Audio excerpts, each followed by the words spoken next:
Assalamualaikum warahmatullahi wabarakatuh. Halo teman-teman semua, selamat datang di channel ZK Edukasi.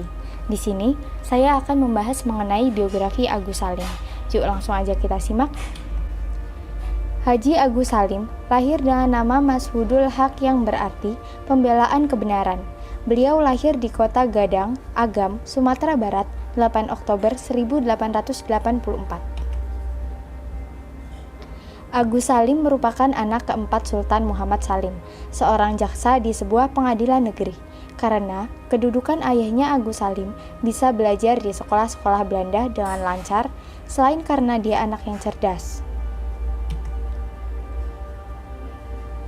Dalam usia muda, dia telah menguasai sedikitnya 7 bahasa asing, yaitu bahasa Belanda, Inggris, Arab, Turki, Perancis, Jepang, dan Jerman. Pada 1903, dia lulus HBS atau Hoger Burger School atau sekolah menengah atas 5 tahun pada usia 19 tahun dengan predikat lulusan terbaik di 3 kota yakni Surabaya, Semarang, dan Jakarta. Karena itu, Agus Salim berharap pemerintahan mau mengabulkan permohonan beasiswanya untuk melanjutkan sekolah kedokteran di Belanda. Tapi, permohonan itu ternyata ditolak. Kecerdasannya menarik perhatian Kartini, anak Bupati Jepara. Lalu Kartini merekomendasikan Agus Salim untuk menggantikan dirinya berangkat ke Belanda. Pemerintah akhirnya setuju, tapi Agus Salim menolak. Dia beranggapan pemberian itu karena usulan orang lain, bukan karena penghargaan atas kecerdasan dari jerih payahnya. Salim tersinggung dengan sikap pemerintah yang diskriminatif. Agus Salim memilih berangkat ke Jeddah, Arab Saudi, untuk bekerja sebagai penerjemah di konsultan Belanda di kota itu antara tahun 1906 sampai 1911. Di sana, dia memperdalam ilmu agama Islam pada Syekh Ahmad Khatib, Imam Masjidil Haram, yang juga pamannya serta mempelajari diplomasi. Sepulang dari Jeddah, dia mendirikan sekolah HIS atau Hollands Inland School dan kemudian masuk dunia pergerakan nasional.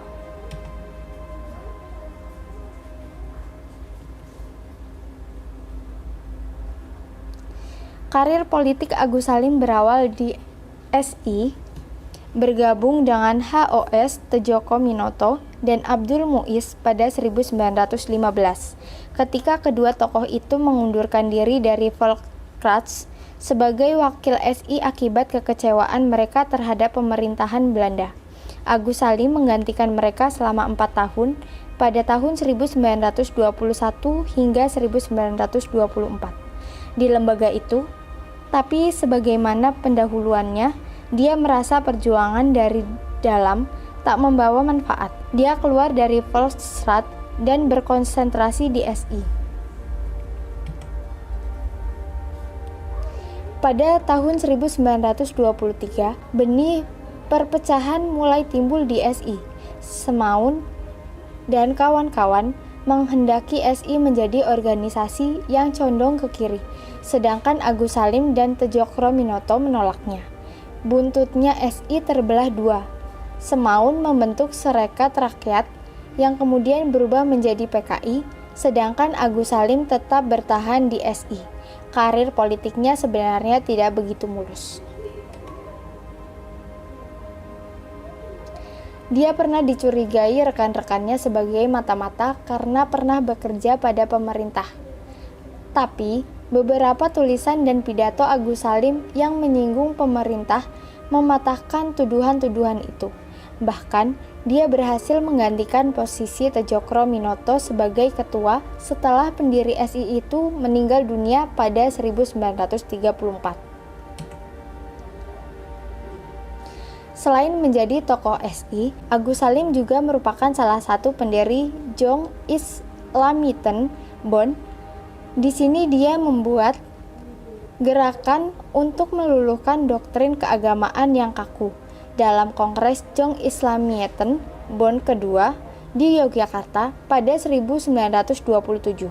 Agus Salim dengan pertujuan mengurus Jong Islamieten menyatukan tempat duduk perempuan dan laki-laki.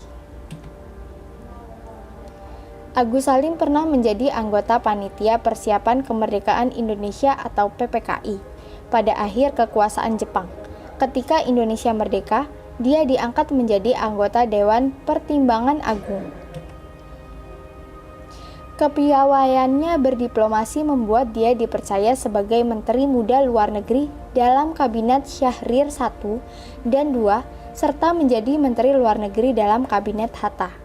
Sesudah pengakuan kedaulatan, Agus Salim ditunjuk sebagai penasehat Menteri Luar Negeri. Dengan badannya yang kecil, di kalangan diplomatik, Agus Salim dikenal dengan julukan The Grand Old Man sebagai bentuk pengakuan atas prestasinya di bidang diplomasi. Ia meninggal dunia pada 4 November 1954 di RSU Jakarta dan dimakamkan di Taman Makam Pahlawan Kalibata, Jakarta. Namanya kini diabadikan untuk stadion sepak bola di Kota Padang.